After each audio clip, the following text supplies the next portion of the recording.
শনিবার 2025-26 অর্থবর্ষের কেন্দ্রীয় বাজেট পেশ করলেন অর্থমন্ত্রী নির্মলা সীতারামন।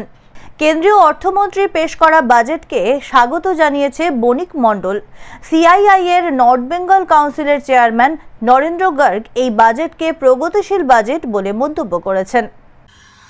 आज का जो बजट पेश हुआ है 2025-26 के लिए मेरे समझ में सीआईआई की तरफ से हमारा ये प्रतिक्रिया है कि ये बड़ा प्रोग्रेसिव बजट है और बहुत इलैबोरेट बजट है। इसमें गवर्नमेंट ने हर वर्ग को, हर सेक्शन को कवर करने का बेनिफिट्स देने की कोशिश की है। खास तौर पे अगर हम देखें कि मिडिल क्लास जो है इनका काफ़ी कंट्रीब्यूशन है और इसको रिकग्नाइज करते हुए गवर्नमेंट ने इस बार जो नो इनकम टैक्स पेएबल की जो लिमिट है वो 12 लाख तक बढ़ाई है। ये बहुत एक वेलकम मूव है और मैं समझता हूँ इससे काफ़ी मिडिल क्लास वर्ग को काफ़ी इसमें बेनिफिट मिलेगा। इसके साथ साथ जो सैलरीड क्लास है उनके लिए भी जो नो इनकम टैक्स का जो लिमिट है वो भी 12,75,000 तक बढ़ाया गया है। ये भी बहुत एक वेलकम मूव है। কেন্দ্রীয় বাজেটকে ভারসাম্যের বাজেট বলে মন্তব্য করেন অর্থনৈতিক পর্যবেক্ষক বিজন চক্রবর্তী। প্রতিক্রিয়া কি? দেখুন, একজন অর্থনৈতিক পর্যবেক্ষকের দৃষ্টিভঙ্গি থেকে আমার যেটা মনে হয় যে এবারের বাজেট কিন্তু যথেষ্ট ভারসাম্যের বাজেট এবং একরকম প্রায় খাদের কিনারায় দাঁড়িয়ে থাকা ভারতীয় অর্থনীতি। কেননা বাজেটটা যে কি হতে যাচ্ছে সেটার একটা প্রকাশ কিন্তু গতকাল যে ইকোনমিক সার্ভে অফ ইন্ডিয়া প্রকাশিত হলো সেখানে কিন্তু আমরা দেখেছিলাম যে সার্বিক উন্নতির যে লক্ষ্যমাত্রা রিজার্ভ ব্যাংক থেকে শুরু করে সকলে বলছিল যে অন্তত 7%-এর কাছাকাছি, সেটা অর্থমন্ত্রী বলেছেন যে 6.3 থেকে 6.4।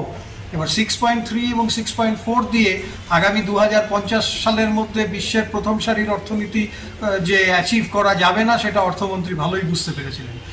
কেন্দ্রীয় বাজেটে আয়করের ছাড় বাড়ায় স্বাগত জানিয়েছেন ফোসিনের সাধারণ সম্পাদক বিশ্বজিৎ দাস। কেন্দ্রীয় বাজেটে এবার আয়করের ছাড় বেড়েছে, অন্য অনেকগুলো সুবিধাও হয়েছে, কিন্তু যেটা মূল সেটা হচ্ছে উত্তর পূর্বাঞ্চলের রাজ্যগুলোর মতো সুবিধা উত্তরবঙ্গের 8টা জেলার জন্য এক্সটেন্ড করার যে কথা আমরা বারবার বলে আসছি তার কোনো উল্লেখ নেই। এছাড়া আমাদের এই বাজেটে মোটামুটি আমাদের ভালোই হয়েছে। বিজেপির শিলিগুড়ি সাংগঠনিক জেলা সভাপতি অরুণ মণ্ডল জানিয়েছেন মধ্যবিত্তের জন্য ভালো বাজেট হয়েছে। বাজেট খুব ভালো বাজেট হয়েছে, সাধারণ মধ্যবিত্ত মানুষের জন্য বাজেট হয়েছে এবং ভারতবর্ষকে উন্নয়নের পথে যে অগ্রগতি তার জন্য বাজেট হয়েছে। আমরা দেখেছি যে সাধারণ মানুষ যারা মধ্যবিত্ত সমাজের মানুষ তাদের 12 লক্ষ টাকা পর্যন্ত যাদের বাৎসরিক আয় তাদের আয়কর দিতে হবে না, যেটা গত বাজেটে 5 লক্ষ টাকা ছিল। আমরা যদি এই 5 লক্ষ টাকা থেকে 12 লক্ষ টাকা, তাহলে এই মধ্যবিত্ত মানুষের প্রায় 80,000 টাকা প্রত্যেক বছর তাদের এর থেকে সাশ্রয় হবে, যেটা তারা তাদের বাচ্চাদের পড়াশোনা থেকে শুরু করে শরীর স্বাস্থ্য সব দিকেই তারা খরচ করতে পারবে। ঠিক তেমনি বিভিন্ন ক্ষেত্র যেটা আছে, জীবনদায়ী ওষুধ, ক্যান্সারের ওষুধ, বিভিন্ন ওষুধ, সমস্ত ওষুধের দাম কমেছে। পরিবেশ বান্ধব গাড়ি, বৈদ্যুতিক গাড়ি, সেই গাড়ির দাম কমেছে। সমস্ত ক্ষেত্রে বাজেট সুন্দর, সর্বাঙ্গী সুন্দর হয়েছে এবং মধ্যবিত্ত মানুষ এবং সমাজের জন্য ভালো বাজেট হয়েছে। এই